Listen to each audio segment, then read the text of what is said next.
Catus, Maximus here. Figured I'd update my video on, well, I made a video comparing the few various size speed wrenches. Now I've collected up a few. I don't buy every one that I see, just the nicer ones. Ended up getting 6 half-inch drive ones, so I kind of figured I'd do a video focusing on them a little bit. Starting off with the Craftsman, which has these cast zinc handles on it. Most speed wrenches, if you give them a little bit of oil, any good one will really run smoothly. So this was the really premium Craftsman. I don't think there's a part number. It just says Craftsman here. I have seen these where these things do get cracked just from getting dropped on or getting dropped. No part number. This was just the Craftsman Premium Speed Wrench, and of course having the rotating handle just makes it a little bit faster and a little bit easier. These things are still used in aircraft and maintenance just because simplicity, particularly actually when tightening fasteners, particularly like panels which have a bunch of sheet metal screws, that type of stuff. Using power drivers is just a good way to strip out a bunch of screws. So speed wrenches, get them in there and you can turn and just feel right when they start to cinch, and then go on to the next fastener. So that's really the big advantage, is actually for fastening with speed wrenches rather than defastening. They work great for defastening, but when you're removing fasteners, then you just use a little impact driver to knock out all the fasteners quickly. It's just a deal with trying to control torque while reinstalling fasteners pretty quickly. What I have is a very old school Snap-on K4C here. As we can see, it's a little bit shorter. So you do have some varying lengths here. Sometimes it's real nice to have that long reach. Sometimes it's nice to have something shorter. The Snap-on, like the Craftsman, also has a rotating handle here. And actually this isn't cast in place. I was incorrect. I want to correct myself. These are two halves that are sandwiched together. Then there are these little steel rings that are pushed on each side to help hold these two halves together. And then there's just a slight undercut to prevent this from walking back and forth. This Snap-on, also there's a undercut, but how they manufactured this is this was put on when this, actually I assume it was the back section of the wrench was straight. They slide this on and then they bend. And I believe to hold this in place there's going to be a little undercut, and they actually use a machine with rollers that pinches right on the ends here to swage those down. But this is a more stubby.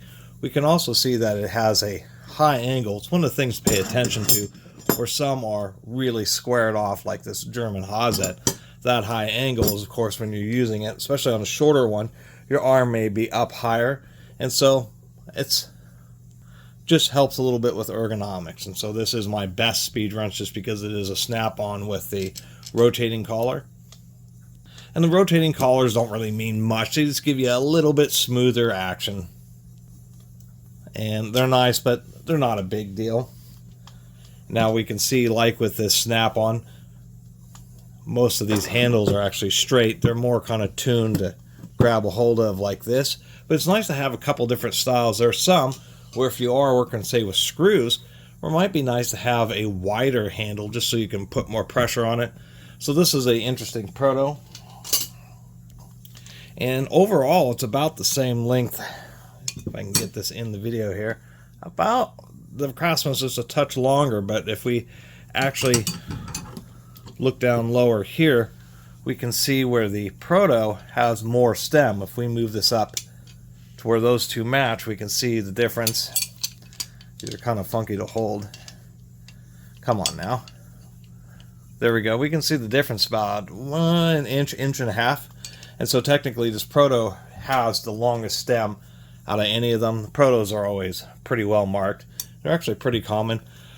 But back to the handle, and like on the Snap-on, these handles, there's a little nub machine at the end of this. They put the handle on and they squeeze it down and swage it so it can never come off. So this Proto, the handle and the offset are really compact, so you're kind of far away, but it does keep both your hands together, and you can press just with a bit more force. It's a little bit more comfortable. Maybe you're getting against something, you want to put this against your stomach or leg or something, and it's nice to have one that has just one of these wider handles. And I do have a socket. All these actually have about the same detent. They all seem to be maybe like ratchets. I would say professional grade ratchets. where it's definitely on the stronger side. It always seems that speed wrenches just tend to hold on to the sockets a little better. Anyway, we have an old SK. I think this is SK Wayne. It is just a simple SK speed wrench. Not a lot else to say about it. They're easy to miss just because they kind of mix in with all the others. Brands that you don't see very often in North America, but are certainly good, and I think I've talked about this one before, I've had it for a while, is this old German-made Hoset. And this is one where it's really squared off here. So if you're at a high angle, that becomes an issue because this upper portion will start to hit your arm. It has a very deep offset here, so extra torque. This should really press upon it. The top, quit fidgeting, come on. There we go. This is the Proto, this is a snap-on. The Hoset has like way more offset. And they should have had given it, here we go. They should have given it one of these high arc angles on this top side here. But they didn't, which is a little bit unfortunate. Really like the fine knurling on this handle here. But this is just essentially a high torque one. Less efficient because you're turning with just much larger arc radius, but if you need to put a bit extra torque on the fastener, or you're using it to unfasten and you need just a little bit more force, that's what I kind of liked about the Hoset. Is a little less efficient to use, needs more space to swing the handle around, but it's the quote-unquote high torque version of a speed wrench. An old ugly here, which is a hand crank wrench. This was a speed wrench where they cut off the upper loop and just welded the handle here. We can just see the evidence of that weld structure. Actually, it's more evident on this side. But I thought it was kind of interesting. Kind of old and beat up. Really strong ball detent on this one. But I thought this one was cool because there's just certain situations where instead of, you know, all the bulk of a speed wrench, you can get most of the effect with just a hand crank wrench. Now, using this on like screw fasteners, Phillips, or something like that, you wouldn't want to do because there isn't a way to press and really put a lot of force on to it. But when it comes to fasteners that you use socketry with, hex fasteners, etc., really kind of handy because you can just put it on there.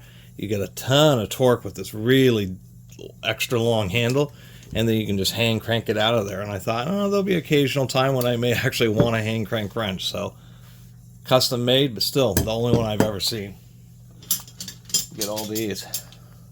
So that's my little video talking about these 1/2-inch drive speed wrenches.